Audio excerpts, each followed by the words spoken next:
Good afternoon, ladies and gentlemen. My name is Bashir Fancy. I'm the founder and CEO at BIZTEC, which is Business and Technology Professional Association of Canada. As you know, we're all about mentoring, education, certification. We're looking at all that to see how we do things differently. But code of ethics. Now, why all those three things I talked about, very important, could have talked about a lot more that we do, is because we have today Professor Sangwan, who was here exactly a week ago, right? Last week, where we covered this issue about the decision making. Why are our politicians lacking skills of making decisions? And we're going to drill down, as we promised now, to some critical key areas so that, and Professor Sangwan has got pretty solid background. And I think you are going to see that as we continue down this path. So Professor Sangwan, who is no stranger to any of you guys, you heard him. I will put his bio up again. Very impressive bio. Not only is teaching at Seneca, is involved with Sulik, and he came from BCG. Welcome, Professor Sangwan. Thanks, Bashir. Nice to be here again. Yeah, it's a pleasure. Thank you for making time, because I think this is a very important topic. So we talked last week, so we're going to pick it up as we promised, part two. And what we had talked about is what are the challenges around decision making? Because if you really look at coronavirus and what we're seeing handled every place, doesn't matter what party, which politician you are, we are seeing this right across the board all over the place, right? So we're going to examine and go down, drill down now to find out some of the root causes. So we're going to start. One of the things we had talked briefly about, but we didn't go down that path. Now we can, today we can, is that Professor Sangwan, when we talked about it, we talked about why do they lack the skills, right? We said, why do a lot of people quite rightly remind me, and it's true that the corporate world is not exempt from that. They have the same challenges too. But we can talk about the politicians, but the truth is it'll apply to everybody, right? But the decision politicians make impacts the country and the world, whereas the guys at the corporate world affect their employees. So the politicians have a broader impact. So what we're going to talk about, the lack of skills, is it not leading to incompetency, part one? And the same part of the question would be, are we choosing our political leaders without giving this aspect of thought? That I know this guy is saying this, then the other. Does he have the skills, the ability to do it? And just because he says so doesn't mean so. And you see the opposition party, the minute the government says something, they'll knock it out and say it's crazy. But they never offer anything good, right? So why don't we start with the skills? Yeah, thanks, Bashir. So the second question is, I want to take up on first that okay, sure. How we are choosing our elected representative and what goes in our mind. I want to address this question from two perspectives.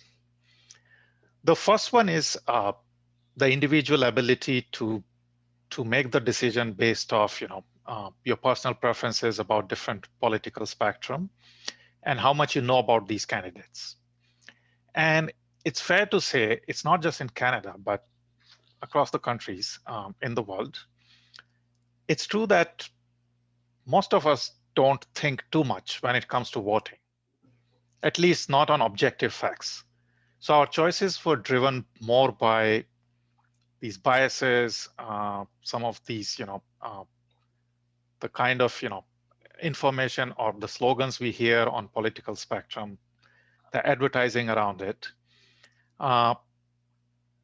It's fair to say that most of us don't have this political literacy to understand what these policy proposals mean.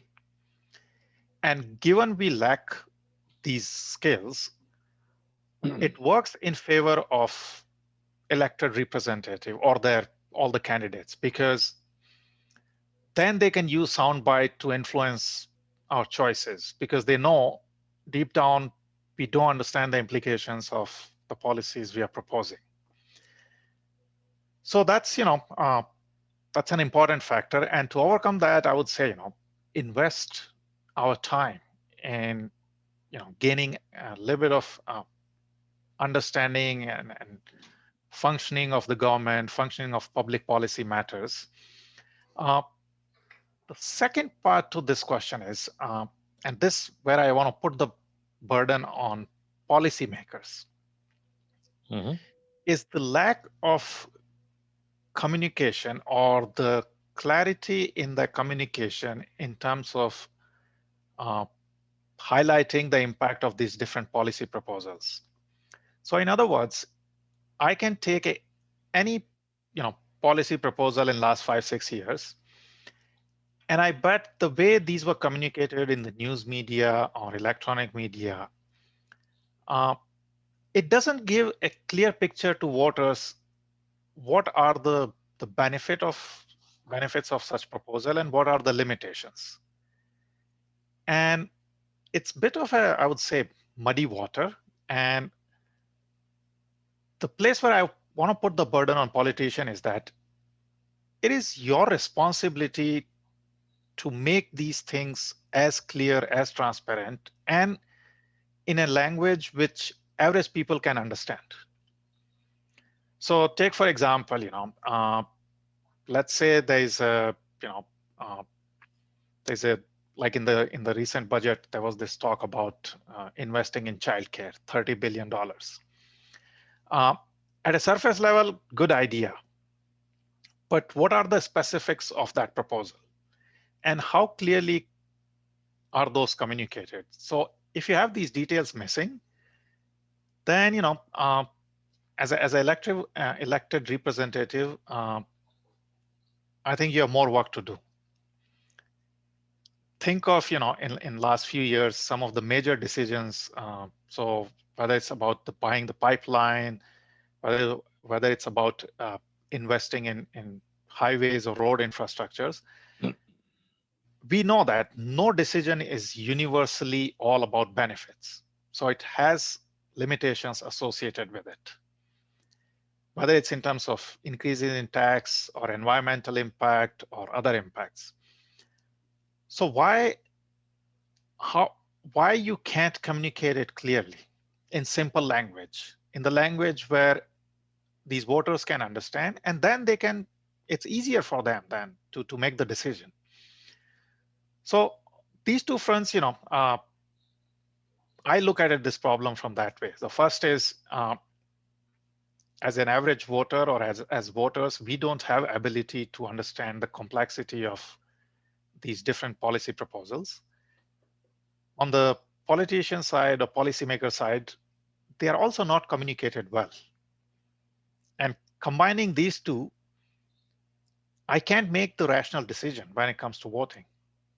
My decisions are going to be influenced by sound bites, by advertising, by special interest group and their influence on my life, personal or professional. Mm-hmm. This is very, very interesting. So people gravitate to either pre-held views, like if you look at US, you're a diehard Republican or a diehard Democrats because your father was, your grandfather was, so it comes down, right? Yeah. The fact that they do, we've seen that already with the fact that it didn't matter what came out about Donald Trump or didn't come out. He's based, doesn't want to believe in anything, right? So you're absolutely right. So it's pre-held views, it's the sound bites, and the reason what you said is I agree 100% with the fact that they announced child care, $30 billion, we're going to do this. But, and by the way, they've talked about it for the last 25 years, if not more, and nobody's done it. Again, there is talk about it. Maybe there's a chance to do it, but like you said, how are you going to do it? Where's the money going to come from? How are you going to roll it out? Who are you going to give it to? What impact will it have? Are you addressing the people who really need it, or is it just throw money at it because the election coming up and you can win? And in many countries, unfortunately, this is what goes on. So that's one. So we take that. That also ties into the skills, because you talk about the fact that they don't provide clarity in what they speak. right? Politicians don't do that. They're deliberately ambiguous. So they make a statement, you can take it this way and say, well, I didn't mean that. What I meant was this or that and the other.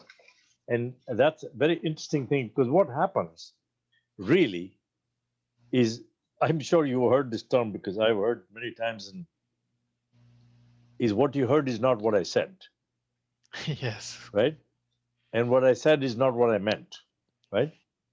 So we get to this thing, and they always have a way to wangle around because saying that's not what I said. So context also becomes important. But the fact, what we've said here is that, and the part you addressed very well, is that we don't question. We do not question about the fact that the politician said, okay, we're going to do this, then the other. If you're a thinking person, and you mentioned we don't have that political literacy, I think we don't even have financial literacy either, right? And we'll cover that separately. But what that actually means, that when somebody's making that type of statement, we're going to do this and we're going to give you $2,000 to buy a bicycle, every household and whatever. We don't question that. Is this guy serious, or where's the money going to come from? And why would he do this? I got my problem, which is completely different. I can't get to work because the transportation is not available, right? Or it's quite far. I can't get to work because it's very costly.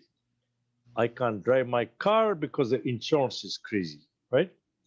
For the number of years that every government has said, okay, we're going to cut down the insurance by so many percent, as did Ford as well. But to be fair to him, all of them have said that. Did they deliver on it? The answer is no. In fact, your insurance went up. Yeah, and I think so, absolutely. And we, as a citizen, as resident, we need to get rid ourselves off from these populist views or falling for populist views. Correct. So if any government comes and say, well, here is some scheme for you for a special interest group, or here's X $100 extra for you, we have to think not in a very literal sense that okay, I'm getting extra $500, but think what impact it has at a macro level. What impact it's going to have 2 years from now. It's very easy to trick me into giving me $500, and 3 years down the line, you extract 4 times more than that in form of taxes. Correct. I mean, this is what many of these, loan companies or finance companies they do when they sell these, credit schemes to customers to purchase different types of products. That's right. And many customers, they fall for that because they fail to recognize the overall impact of that credit scheme.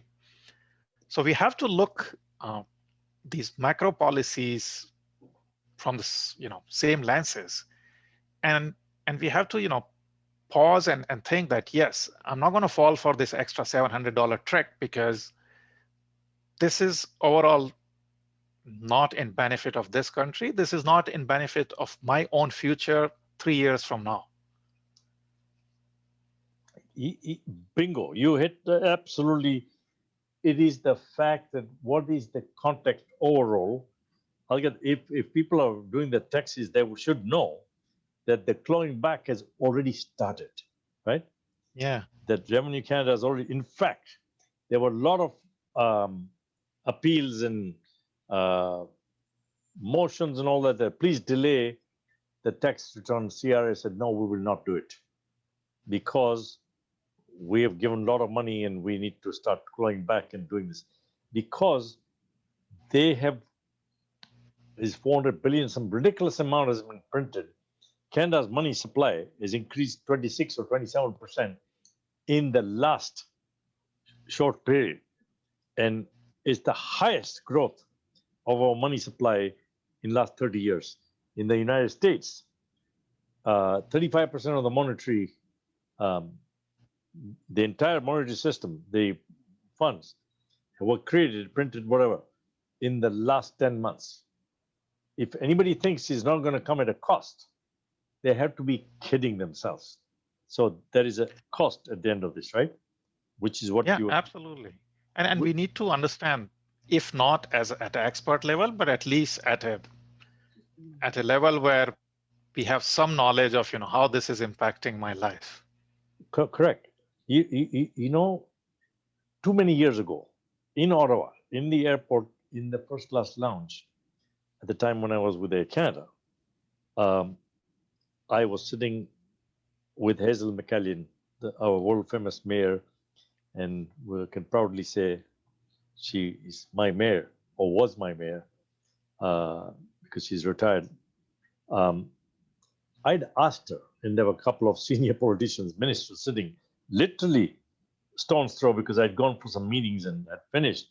And so she came back and had met me and said hello to her, and we talked a little bit. So I said, how do you do this? That you have not increased the property taxes in Mississauga for so many years.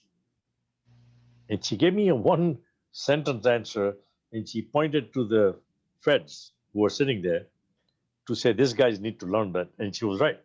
What did she say? She said, I don't spend money that I do not have. Right?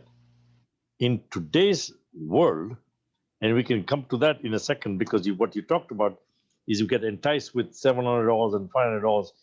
Why is that? Is because we have built our life on a phony, I'm going to say, pack of cards, right? House of cards. Credit system, yeah. Credit system where you don't have the money, but you change the car every 2 years. A young kid says, that car, my friend is driving this Ferrari or driving, the other car, which is nice, sporty. So they'll trade it in. But they haven't even finished paying loan for this. They're paying month to month. Yeah. And right? then, the basic principle in finance is there's no harm in healthy public debt. So if your budget is, you have budget deficit, just having a deficit is not a harmful thing, provided that deficit was on things which will create income generating assets in the future. Value, yeah. If that deficit is because you increase your today's consumption, whether it's about car or phone or anything, right, then you are in that path where it'll be difficult to get out, whether it's an individual or as a country. So this is a very important point you touched, and I'll park a point. You grown up in India. I came from Kenya, from East Africa, right? I don't think how many people, before I was in UK and studying and whatever, I don't know how many people heard the word mortgage. There is no mortgage. You paid cash to buy a house. You paid cash to buy everything. If you don't have the money, you're not buying that. Unless, now, do you remember that kitty that it started where a little community women, and mostly it was done by housewives. They would turn and say, I want to buy this, but I can't afford. So whether it's 2,000 shillings, whatever the heck it was, they would put 2,000, 1,000, 5,000, whatever. They put in the kitty collectively. And each person, they would draw it out. She can't get it twice. And that one person would get that money so they can invest and do things. And they keep paying this. There's no interest involved, right? So this was to help their local communities. They live together in that street, that area, that apartment building, whatever it may be. People got into this free money, but nothing is free, like you said. You're mortgaging your future with all this money that's getting printed and being done. Yeah, and like whether it's a house or anything else. I mean, so mortgage is. You're right. When I was growing up, I never heard of this term. Yeah. But even rationally, if I think, like, I don't think it's a bad thing to have a mortgage. But right. Yeah.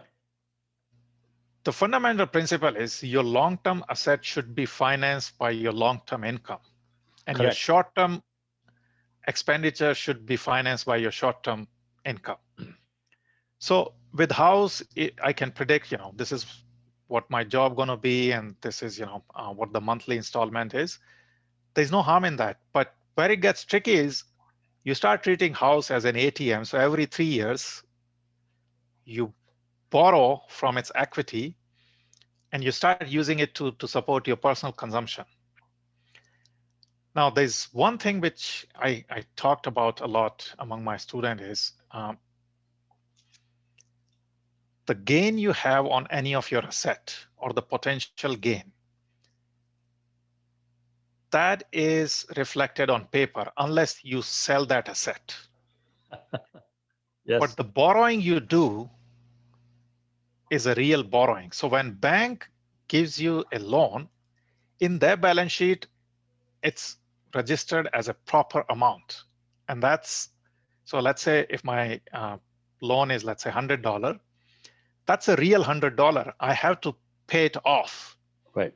But if I have the gain, which is reflected on any assets, yes, in many, in normal conditions, yes, we do realize that gain once we get rid of that asset. But technically speaking, that is still the gain on papers. Correct.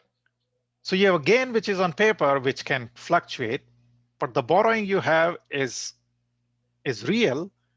And if you don't pay it off sooner, the amount is going to explode. Correct. Correct.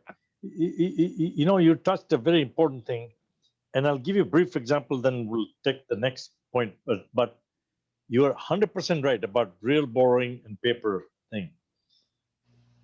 Shareholders in a bank, major corporation, but especially I'm talking about bank at the moment. You get, if you're a shareholder, you get your dividends, and that's what it's all about. Banks are always playing to the shareholder, right? Here's the thing. If you look at the credit card, any lending, but let's look at the credit card. On paper, again, on paper, even for the banks, they are making a lot of money because of the interest I'm paying them on the credit card balance that I don't pay them, 50% or doesn't pay them. Yeah. So it's 22%, 28%. So they're making a lot of money. And every quarter you announce they've met so many $1 billion, the biggest bank, they met $3.8 billion in this quarter. But there's a very big but here, that we have not been tested on that. And time is coming, it's not that far. Is that what happens if you're not able to pay? You as a customer, me as a customer, I borrowed, and we know the borrowing has gone up now. 2008 financial crisis, nothing compared to where we are today. Yeah.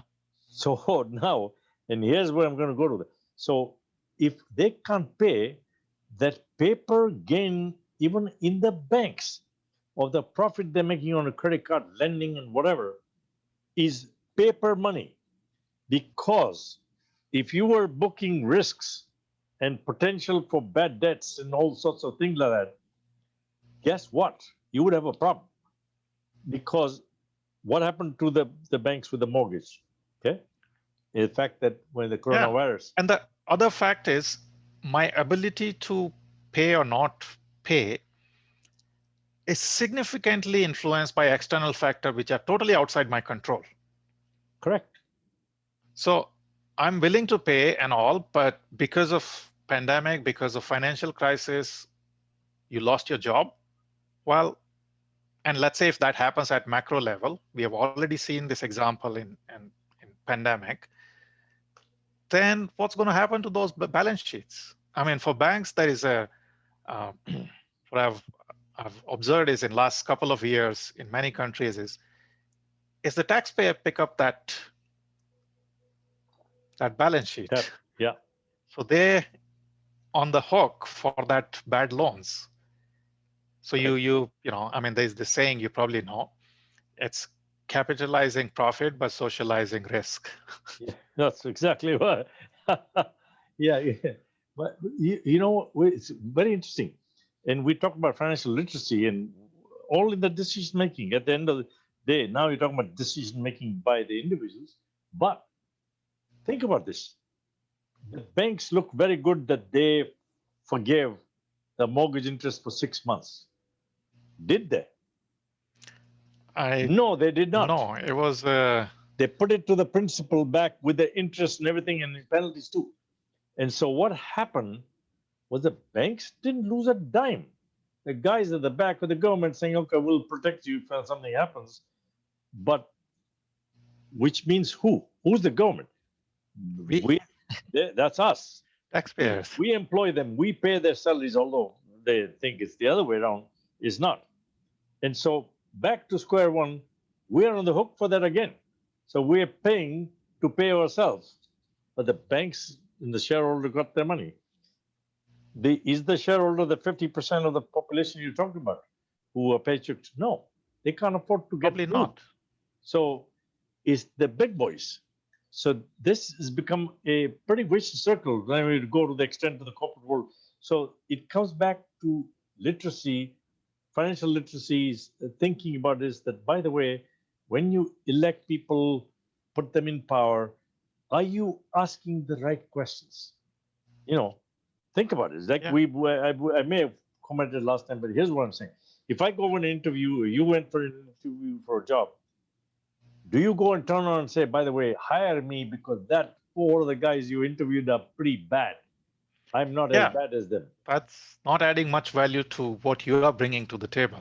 But isn't that what is happening? But this is what's happening. And like it or not, to some extent, we are responsible too, because we have developed this habit of enjoying such, show.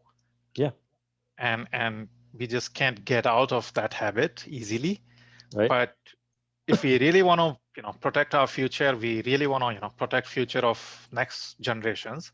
Right. Then we have to ask tough questions, and we have to make our at least voting decisions not because of my grandpa voted for conservative or my dad voted for conservative, but just at a micro level in that riding, asking these candidates, what are you bringing to the table? And let's have a serious discussion.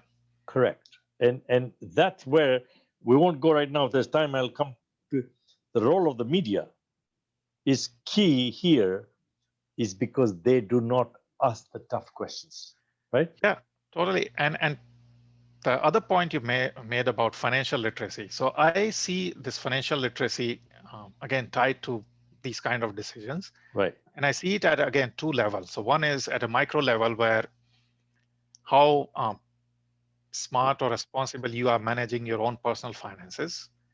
And do you have the knowledge of, what are the expenditure, what are assets, what are liabilities, and how they are growing year over year, and what it means for me. The other part of financial literacy is just like we talked about, this public expenditure. So I feel good when I receive $2,000 check from the government, but this is coming at a very big price. Yeah. In the future. Yes. Now the solution I can think of these type of problem is, in addition to investing your own time in learning about these skills, I think from an education perspective, we need strong focus on financial literacy, data literacy in our curriculum, whether it's about high school curriculum or it's at post-secondary education, or even at a much higher education level.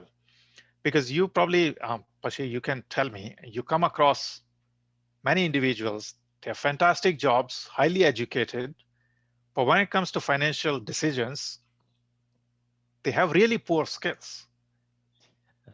And because of that, they have difficulty despite having these really high-paying jobs. I can give you an example. I won't give the name of the company or the individual. I wouldn't do that anyway. I happened to visit somebody to have a meeting with them. This is a very big company in Canada, and they're all over the place, the world. And I was in this person's office, probably one of the most 3 or 4 top senior guys. I wasn't trying to pry into his, but a credit card statement was sitting on his table, okay? And it showed the interest he paid, right? Now I know he's got money, right? Because he's paid well. So, meaning that job would pay well anyway. So I said to him, look, I wasn't nosing around, but you got your credit cards facing me. I can't believe that you advise companies and you paid this type of interest. Here is his answer. He said, I'm traveling quite a bit, blah, blah, blah, and therefore I couldn't do that. So, and then I realized that the company is picking the tab, not him, right? So he didn't pay the bill in time, but it became a revolving business, right? Which became a cash flow for him, directly or indirectly. And so it's 22% or 28%, I can't remember. He paid that, right? I said, this is crazy. He said, why? It's a convenience. I said, go to your bank and take a loan, credit loan out and say, automatically pay that, and they'll charge you 1%, 2% because you're a good credit risk above your, the interest that they charge. So maybe you'll get it for 4%, right? Why are you paying 28? And he was quiet. He didn't know that, right? This is a guy who advises major corporations. And I thought to myself, if that is the problem here, how bad do you think is down the line all over the place? And the answer is yes, exactly what you said. It is not on the they go into siloed thinking, right? And they don't think broadly that, by the way, if you have to think 360 to be able to address this, and that's not the way they're thinking, and therefore you make short-sighted decision. That brings me, so we talked about a couple of very interesting areas. Is we've talked about the reason why we saw all the problems are going on with coronavirus here, everywhere, and people are dying, and some places getting worse than ever before. And I don't think any country is completely out of the wood. So here's my question, and this is not just tied to coronavirus, to anything. That let's talk about lack of planning. One of the biggest problems here is lack of planning. When they know something could happen, even if they don't know exactly when or specifically, which you want to call it, in other words, is risk management. There was zero risk management done, and the corporations are making big blunders on this. The risk management is not what I would call risk management. I've been there. Otherwise, we wouldn't be in this mess. So what should the governments, and for that matter, even corporations, do to avoid what we're seeing right now? So that what are the potential solutions that we can actually do? So, good question, Bashir, and difficult one. The short and sweet answer is hire smart people and give them decision-making power. But I want to go a little bit deeper into this. So first of all, let's understand what planning is. Planning is not elimination of risk. Planning is understanding and identifying that with this decision, this is what my potential risks are. Right. Having a good sense of what those risks are. The way planning is interpreted or done is, let's make that decision without even worrying about what could go wrong. And because of that mentality, you always go linearly and with one plan. It's common sense, Yeah. So if you, let's say, want to, in normal times, let's say your friend invited you for a birthday party and you rely on car. Well, what if the car breaks down? What if suddenly you started driving and you notice there's a big snowstorm? If you don't think about these factors, at some point you're going to get disappointed. Now, it's true that 95 out of 100 scenarios on such birthday party invitations, you're going to make it because you know what the weather is going to be, your car is good. But it's only on those 5% you distinguish between who is a good planner and who is not. So yes, we might say, well, this is a low likelihood or low probability event. But yes, when it comes to country, when it comes to managing resources, we need you to focus on that too, because it's not about just the low likelihood of that event happening. It's about the impact.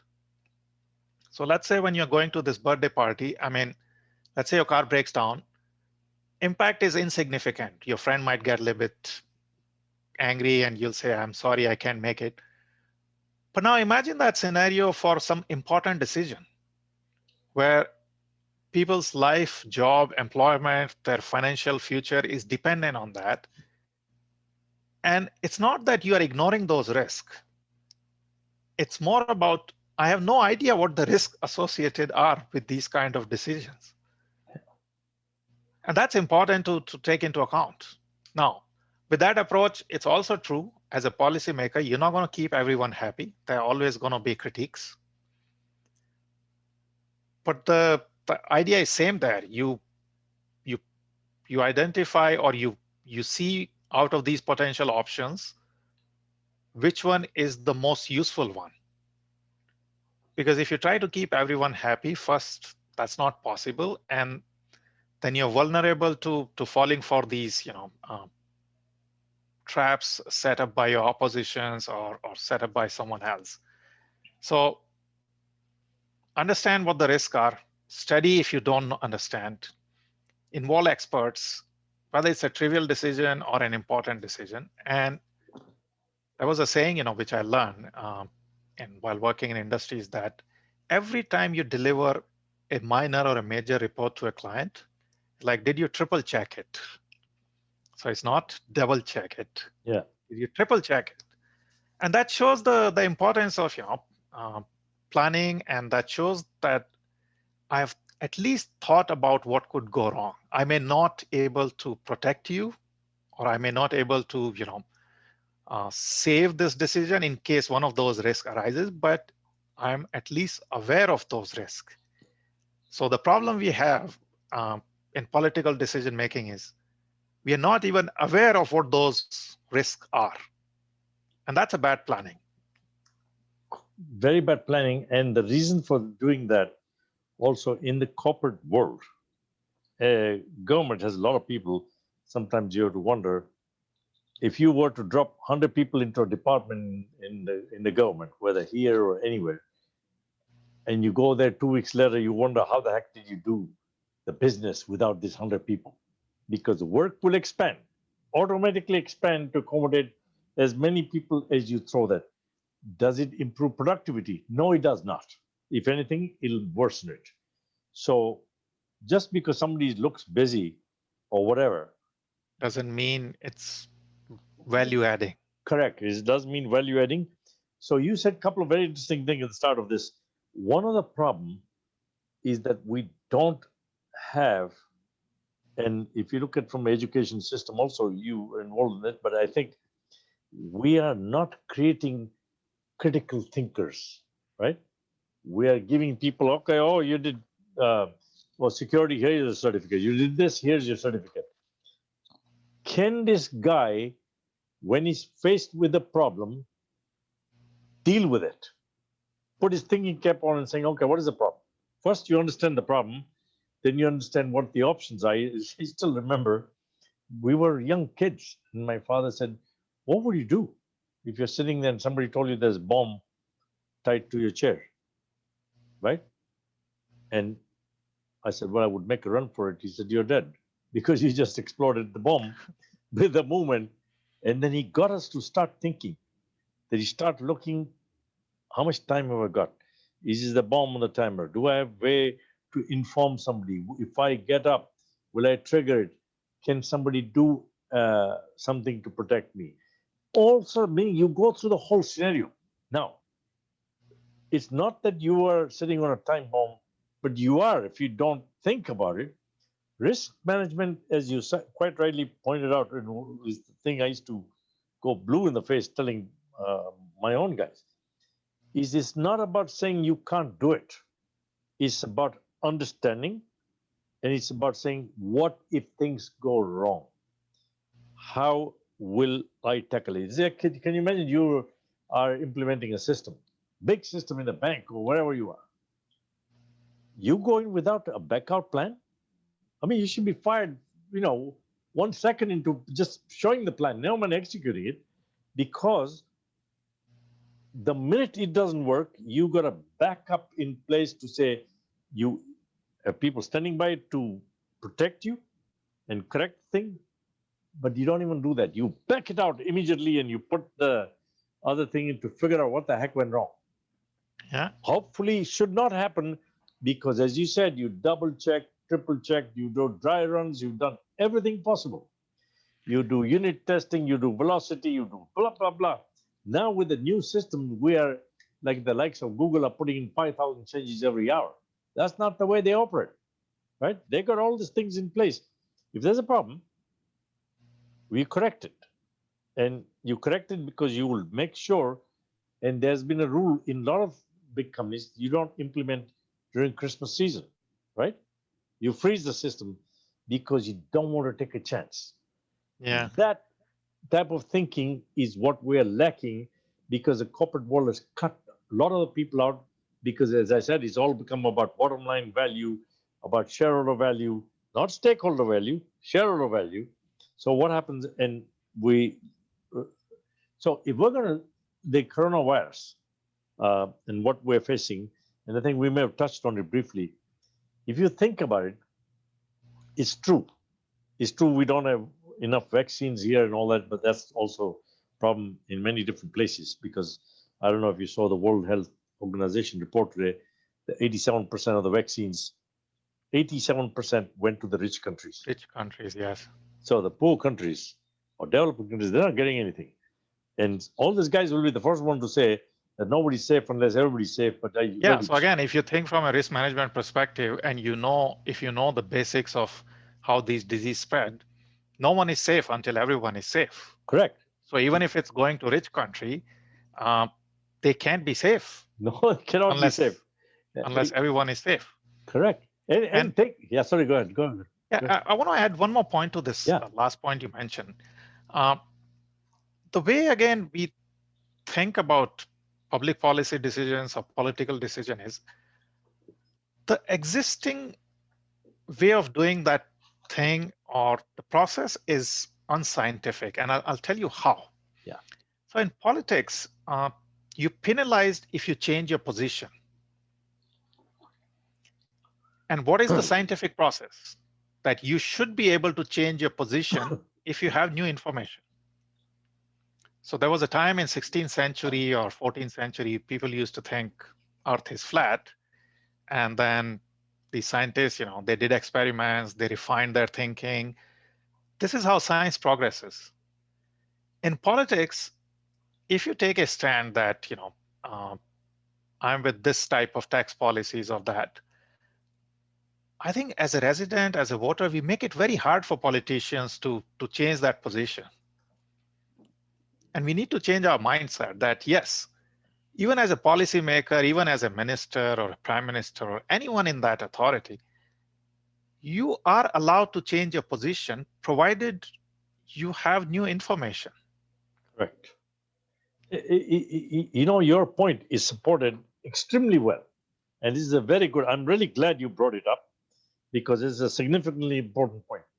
If you look at the governments and the budgets, and this is true of the corporate world, in the last few weeks, one financial institution, and then I'll tell you about the government. Everybody knows if you do any business with the government, then when you get towards end of March, their fiscal year is closing, they realize, oh, I've got money sitting there I've not spent. They will go spend that money regardless of how ridiculous that project may be, not needed anymore, but they will spend it. Why? Because their justification or the argument is that if I don't do that, I won't get the money in the following year's budget. It'll be taken away. It'll be taken away. How about creating a culture that says if you don't spend for good reason and you justify the savings, you know what? Anytime you want that money, so they take that money and you park it. You don't use it. You park it and saying that there are going to be extraordinary needs, like as coronavirus is now created. And we will take a look at your business case of why you should do this, and you'll get the money. If we were to create that, that means you are getting these people to think critically. You're empowering them, as you quite rightly pointed out. It is not about sound bites. It's about the fact that you are allowed to change your position and you can explain why. I mean, I've done that all the time in my life. I have never worried about the fact that, hey, what does it mean? Because if I am now aware of new facts and new information that I was not aware of at the time when they made the decision or I made the decision, it doesn't matter. I can't continue to supposedly protect myself and saying, okay, they'll say, why did you make this decision? You know what I said to one top executive too many years ago? He said to me, were you not worried about the fact that I might turn and say, you made this decision and now you change? And I said, I already told you why. And I said, if you were going to penalize me or you judge me that way, this is not the company I want to work for. And he was quiet because he's now I put him the shoe on the other foot and saying, by the way, think about it. Why would I work for you if you are part of the same leadership where there's zero leadership? You're just doing the same old nonsense. Doesn't mean the problem has changed. You go in the corporate world, and this is true in the government, it's going to come to the data thing we're talking about, is you ask anybody, why do they do this? Why do you do this process? 9 times out of 10, the answer is, I don't know. This is what the process is. This is what I This was. is how it's been done. This is how it's been done. This is what I was told when I came here. Because you don't know the why you're doing it. You know the what you're doing. And when you don't know the why and you know the what, you are cooked because you will continue to do the same, the what. But what is happening in today's world, everything we're talking about is the why has changed. We keep doing the what, but the why that was here, we were doing because of this reason. Just like PCI compliance, when I put it together, it was to address a problem of fraud and this. Is it how they're doing it today? The people who executed, no, they tick boxes. It is not about ticking boxes. It's about any compliance. It's about understanding what was the intent here, the principles. You can do it differently. You don't have to do it the same way. So that thinking, empowering the employees to do stuff. I give you another example in a second on a different issue when we go there. Is that we've just talked about lack of planning, and we said how and why because of the fact that we penalize people for changing positions. We penalize people if they challenge you because they don't agree with the thinking. But you want to hire people who don't agree with your thinking. Yeah. Otherwise, you're To getting improve yes the men. quality of your decision. Correct. Otherwise, you are hiring. I hired the people who didn't agree with me. They were happy to challenge, and I said, challenge me only if you got a I better think solution. if you think mathematically, Yeah, if you hire, let's say, people with exactly same view, there is no decision-making problem because whatever you making the decision, everyone agrees. correct. The problem is when you actually compare different alternatives with Yes, different mindsets, right. and that's important. Very important. So That is not what is happening. that's how, like if you think of a mathematical model of decision making or optimizing, if there is no variability in your information, Right. it's the simplest decision making problem. So Because if here's everyone thinks the same, right. The correct. You everybody's thinking the same. You say. Here's an interesting thing because you tickle that part of the story you was thinking about, which is it's not political parties. I'm just talking about the problem in Canada. Coronavirus, we supposedly had negotiated with China, right, to develop the vaccines here jointly, right, back when the problem started. Wonderful. So whoever made that decision, and we're talking about decision-based database, right, intelligently thought through, you are the data. Did they? This is where the siloed mentality comes in because everybody's got their own data or lack of data is probably the best way to put it. So they're making a decision in a siloed environment. Did they not know, whoever made the decision, which is fantastic, did they not know that on the say-so of United States, you were holding a CFO of Huawei, you have arrested her? Did they not realize that China is not going to take kindly to the fact that you're holding my senior person from this company because US has told you to do so? Meanwhile, you're talking to me about having a joint venture. Do you know how many months were wasted in this? Then I, your guess would be as good as mine. So when they walked away, when China walked away, we were screwed because we didn't have any vaccines. Because when we went to order them, we fell to the back of the line, right? So procurement failed miserably, but they failed because the other guys were not talking to them. So the procurement didn't fail by themselves. Everybody failed. The guys who were doing these things should have said, that somebody might say, well, why would the foreign ministry or whoever be involved saying, hey, by the way, you're talking to them. We have a problem with them here. And somebody would have said, okay, um, be careful, then this is not the correct way to do it. But the decision was not a database. they, they ignored the substantial or relevant information. Correct. Absolutely correct. They did not take that into account and saying, you can't do this. And the guys, you're holding my brother or my son. And then you're saying, hey, Bashir, help me out. I need some money. And I'm going to say, are you joking? Get lost. And it became a bad thing. And did they break Canadian laws? No.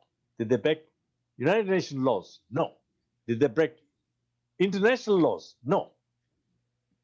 It was a negotiating thing from the US, is what happened, right? Yeah. And so we didn't look at it and saying, yeah, whatever the decision and what they're doing, we don't want to get part of this battle. Or if you want to be part of this battle, because that's the decision you make, is the right thing for Canada, fine. Then don't go negotiate with them to build factories here. You go to somebody else, right? And remember, we used to be one of the biggest exporters, Connaught Laboratories, which Used to be same, here. yeah, it used to be, it was short-sightedness, and we are now stuck at the mercy of everybody else. So here's interesting. So now that brings a very good question. So we don't think like that. We're not using the data properly. So it's not question of who is running the procurement or who's not running or which parties. They didn't have that information, right? This was Yeah. never shared with the people. Therefore, they're looking and saying, okay, I can procure this, I can do this, so we're going to work jointly with that. So how do we avoid that? Which actually comes to the fact that we're talking about now we're going to the supply chain. That what happened in vaccines, one part, but not just vaccine, PPE, this, that, and the other, many different things. Food Why and don't we address that? commodities. Yes. Yeah, let's address that. Yeah. So let's first think of what supply chain is. Right. Intuitively speaking, supply chain means where the product is manufactured or originated and how it's reaching to the end customer.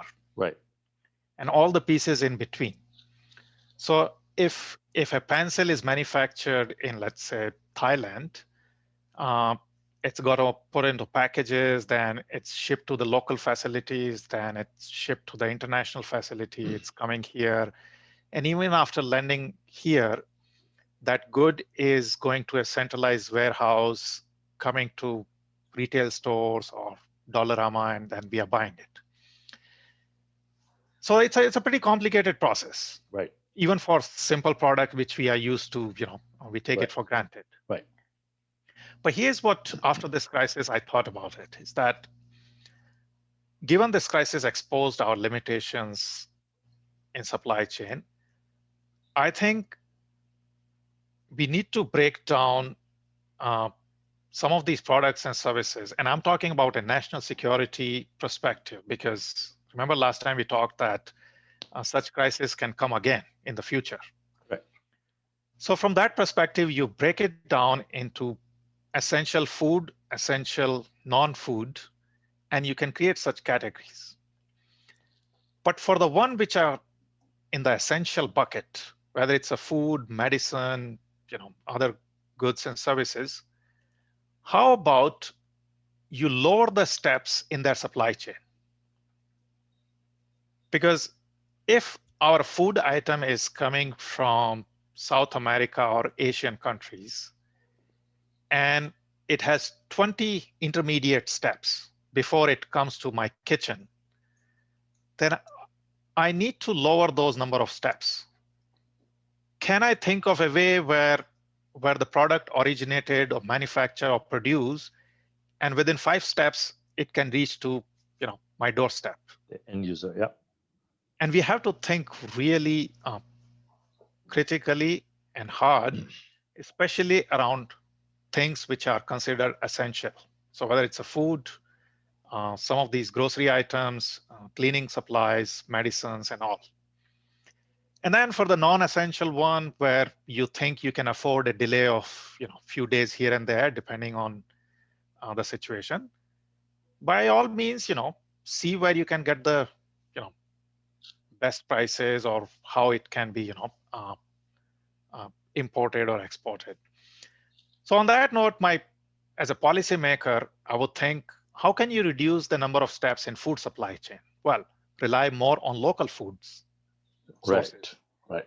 And then create an incentive mechanism where these local guys are incentivized to fill out these retail stores about the products they are selling. Right. So these are the directions, I would think. And then, of course, you have limited resources, limited talent. So you see what are the priorities, but at least I'm thinking in terms of that high level blueprint. And I expect the similar messaging coming from Ottawa or Queen's Park or even other provincial, government, that this is how we are thinking. And we ensure you that next time when such crisis happens, these are the things we can easily manage, or we can manage with a little bit of limitations.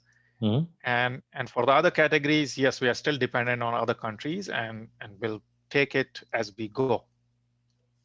This is a very important part that you touched about the supply chain, to cut the steps down and do stuff, which means our habits or the way we look at things, and I'm talking not the government, us, has to change. If we're going to hold their feet to the fire, we have to change. Otherwise, the same old will work. You'll replace one politician with another one, equally incompetent, doesn't make decisions based on data, and you can see that. I give the role, and we talk about supply chain, and it's been exposed and amplified big time. But it amplified, of course, and exposed the incompetency, lack of skills. Anybody will tell you, and this is what I heard from a couple of people in Ottawa, that, well, this problem, yeah, it's a bad problem, but it's happening in Peel region and Brampton in particular because people are not following the rules. That's exactly what I heard. And I kept my mouth shut till they finished. I said, where do you get that information from? That's all I asked. And he said, everywhere you can see on the news, it's all the numbers are in Peel. I said, tell me when you're finished. And he said, why? I said, you made your statement. Are you done, or you want to add anything to it? He said, no. That's what I'm trying to tell you. I said, no wonder we're in trouble. And he said, why? I said, because you don't know what the heck you're talking about. This is not a junior guy. I said, like we said earlier, 1 in 3 person in the world, 1 in 3 is either a Chinese or an Indian, because they make up, Yeah, 3 billion. 3 total. billion More people than 3 billion, I think. Correct. It's more than 3. So 1 in 3, at least 1 in 3, if not more, is either an Indian or a Chinese. Park that for a second. So the numbers, but what these guys did not understand is that the guys in Brampton are the guys who drive the trucks to the US and bring your food supply and critical PPE and all those things. They're going every night and bringing that thing. So you don't expect them to stay at home. So they were not socializing. Some idiot may have been doing that, but this is not what majority of the people were doing. Okay? Number 1. Number 2, your hospitals are staffed by nurses and people who clean it also happen to live there. Number 3, the grocery shop, you go to supermarket and Loblaws, are not the guys from Bridal Path who work there, right? The guys who work there are obviously making minimum pay. The one Minimum that wages, yeah. the one that Doug Ford has been fighting all this time. Now he's excited that he's going to give them 3 days, when you're supposed to lock at home for 10 days or 2 weeks or whatever. But these are all short-sighted. This is so. That means they didn't look at the data, saying that Amazon warehouse right here in Peel are staffed by the very same people, and they had the highest number of cases as that Maple Lodge Farms, Canada Post here, Gateway. Where should the vaccines have gone? First, they should have gone there to the essential workers and to the areas which, if they were looking at the data, that's what they would have done. But data was the last thing, it was a political thing to handle. Well, whether, I don't know what it played a role or not, but we know that the Premier and Patrick Brown, the Mayor of Brampton, don't have exactly the best But relationship. we also know, Bashir, that I mean, whatever you find on internet or these local chat groups, whether it's a Facebook or WhatsApp, Right. man, not all that information is correct. Most of that is generated from your perception or rumors. 80% is false. Yeah. So it's not about your decision-making ability. Before that, you have some homework to do to differentiate which one is relevant, which one is not, and fake. Exactly. What decision do you think that guy would make based on the fact that his view is the Facebook view rather than the real issue, right? Yeah. And that's the problem. That's the data, real usable and contextual data of that situation, this missing, and therefore the decisions are made in a siloed mentality, in a hollowed environment. Doesn't work very well. And that's why, what we're talking about is risk management kicks in too, but it's the fact that if you don't have the right data, how do you make this decision effectively? So I think we've hit a pretty interesting area. So we'll go to the last question then, and we'll do more. Because this is very powerful. What we're doing is the intent is to get people to think and open up saying, hang on, what's going on? And the last thing is, do we use the technology properly? Technology should never be the leader. It should be an enabler. So what is the problem? We've talked about all the problems about not having the right data. We talk shared services. We got to be joking because we have no shared services. Every ministry has its own database, and they'll use privacy as an example of not sharing to the other ministry. Corporate world does the same thing. You go to the corporate world, they have their own different groups who manage, in silos. What role technology can play, as well as artificial intelligence, to help people to make intelligent, fact-based, no emotion, and none of this other nonsense decision that are very, they address the real problem. What do you think? Good question. Another difficult one. So there's no doubt, like our life is significantly dependent on technologies. Right. So day-to-day life and also the life of decision makers, whether it's private sector or public sector. And it's evolving, the technology which was there 5 years ago, now there is a better version or it's evolving.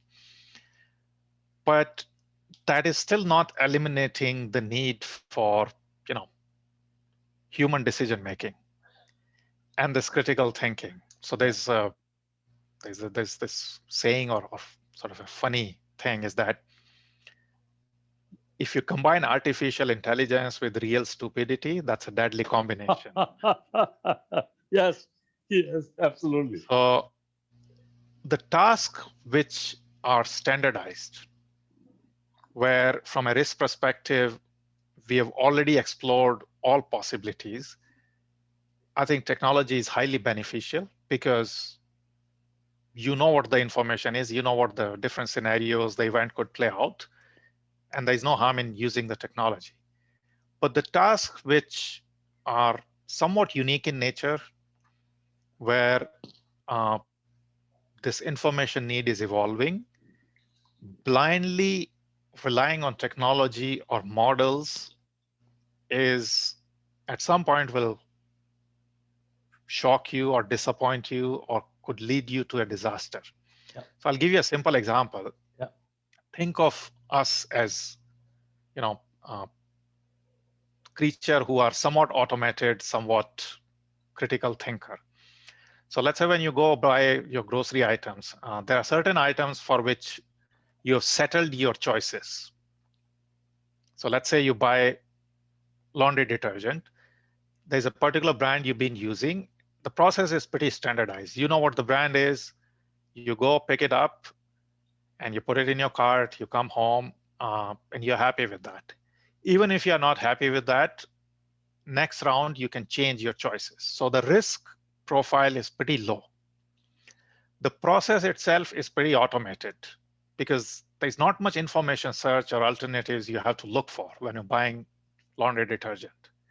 And that's because we've been doing this activity for many years, so our choices have settled.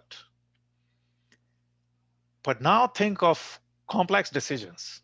So decisions like buying house. You don't buy a house every day. Think of, your retirement planning.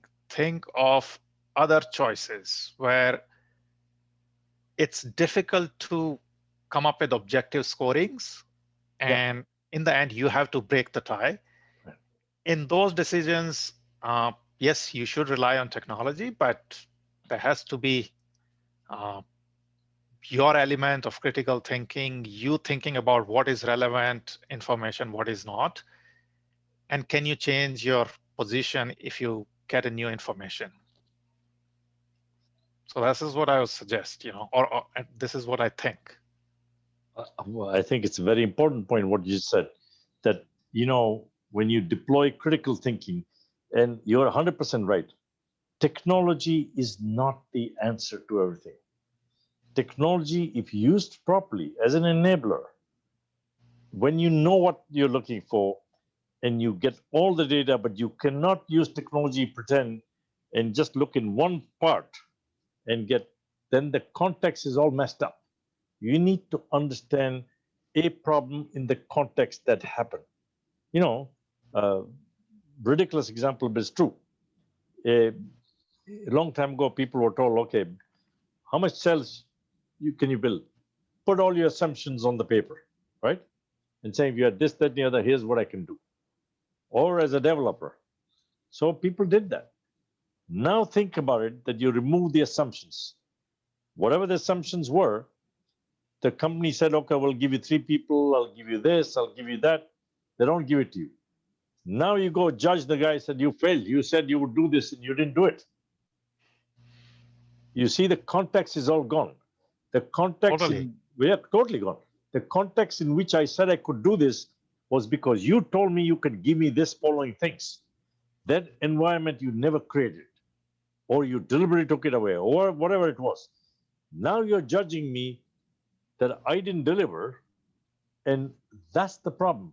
If you look at, I give you an example, and this really goes to the heart of the matter on which we can end and tell people to think. And I want to hear your 2 cents on that. I'm in a company that my performance review goals were established, because that's completely ridiculous the way that process works today, because it doesn't reflect any reality, right? It really, when you think about it, I can give you example after example, because in my audit, went and looked at every possible thing, and I'm talking globally. The When you look at all the processes, right, that uh, we're talking about now, the decision making, the this, the that, whatever. Um, what happens is that people make decisions because that's the way they're trained to do, right? They're exactly as you said. They do this thing. Remember, we've removed critical thinkings. They have been told problem A, here's how you deal with it, and we give them certificates and say, oh, he's qualified. I got stuff hanging at the back means nothing, because at the time when I got it, as many years ago, if I don't stay abreast, right, that it doesn't mean anything. We have created that problem where we stop people from thinking, right? We don't encourage that. Like we said earlier, if the guy challenges, he's called a nuisance, he's called a troublemaker, he doesn't fit into this, let's get him out. And the companies will get him out. They'll find, and the guy, like, if you, maybe you can show me a financial institution that fired people. They don't.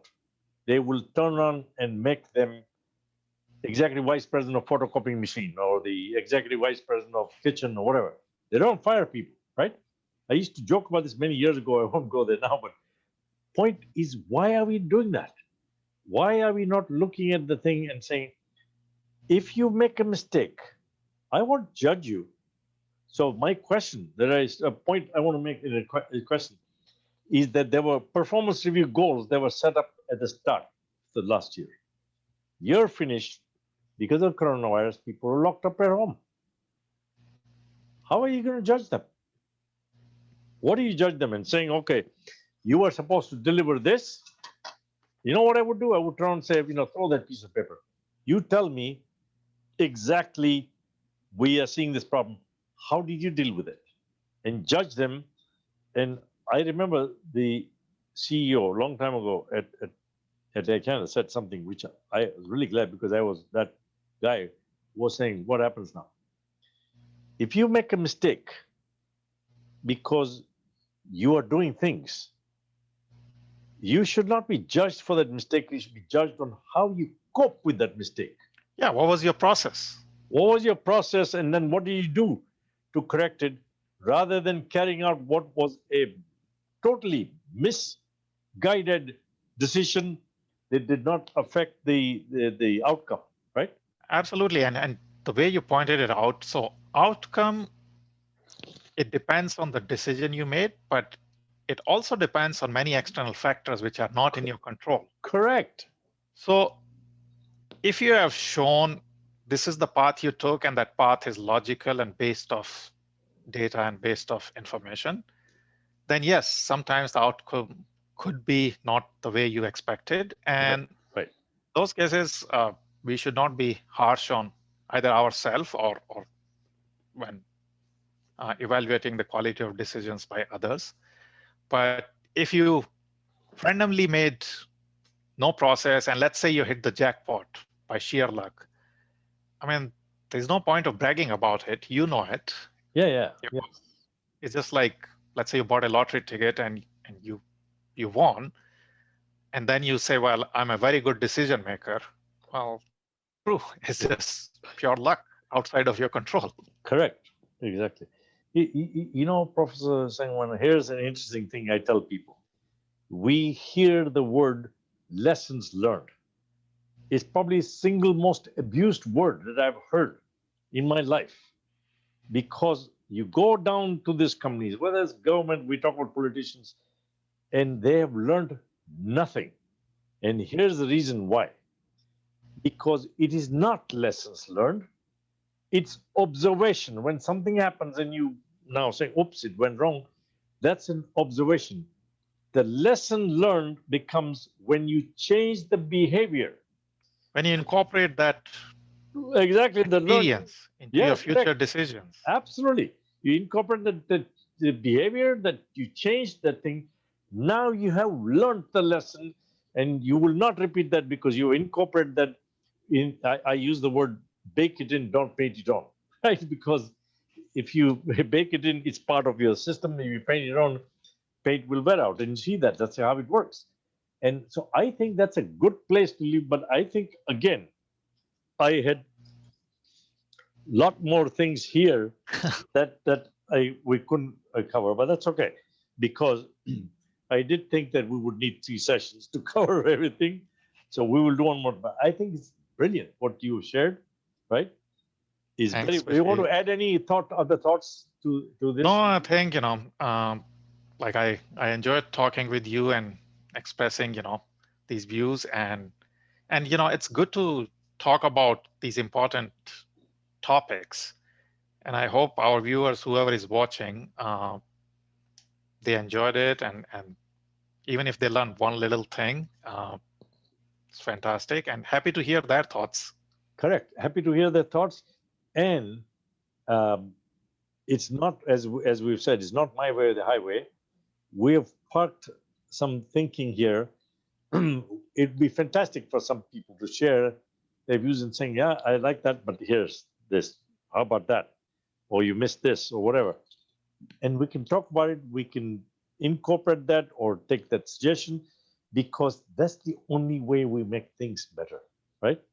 Uh, Yeah. is because we we solicit feedback, and nobody should think for a second what we're talking about is that we're saying it's my way or highway. This, please uh, provide feedback. We'll be happy to incorporate that. And if you want to share something and you want to sit down with us on this type of thing, we'd be happy to do that. Professor Sangwan and I would be very happy to say, okay, join in. We'll get you onto a panel. So this is fantastic, and as you quite rightly pointed out, brilliant what you said. That if we can even impact one thought process, and somebody says, "I like that," and I want to drill down, then we achieved our outcome. For those who are listening from elsewhere, although my background doesn't say Toronto, I need to correct that problem. But you can see that Professor Sangwan has done a hell of a good job in having Toronto and Canada in there, and City of Toronto, where we are uh, doing this from. So thank you very much for doing this. I obviously want to wish you a very good weekend. And I promise you, Richard will have a chat and create yet third part. And I think you remember the framework I was talking to you about? Yeah. I am thinking I'll put a two-page the framework, because it's much longer framework, and cut it out and make it available to people, saying this is the issue we are talking about today. This is so that whenever you vote for your local election, provincial election, federal election, don't buy stuff unless it makes sense to you, and don't be afraid to ask questions, right? At the, Absolutely. at the end of the day, you are the boss. Yeah. They work for you, not the other way around, right? So hold their feet to the fire. If you went to the company, didn't perform, they would turn and say, thank you, Friday's your last day, right? Or don't bother coming in, with the paycheck will be sent to your home. We can do Yeah. the same, right? If people are not stepping up to the plate, and this fiasco that we are seeing uh, in the political leadership all over the place, that's, you know, needs to, and it's, as I quite rightly, and we both pointed out, there is not just the political, the corporate world also thinks like this. Am I out of place saying that? No, you're absolutely right. So we need to start thinking, saying, by the way, politicians, you're not alone this thing. The only problem is that you have impact on a much bigger population of the country than a corporate guy does. Particular corporation, yes. Yeah. So Well, that's fantastic, Bashir, and looking forward to our next conversation we will soon. definitely be doing this. This is a very valuable, even helped me to think more clearly. And so thank you very much for doing it. I really appreciate it. You shared some fantastic stuff, and I thank you, and I'm sure the viewer will enjoy. If they don't, they will let us know. All the Thank very you. best. Have a wonderful Bye bye. weekend. Take care. All the best.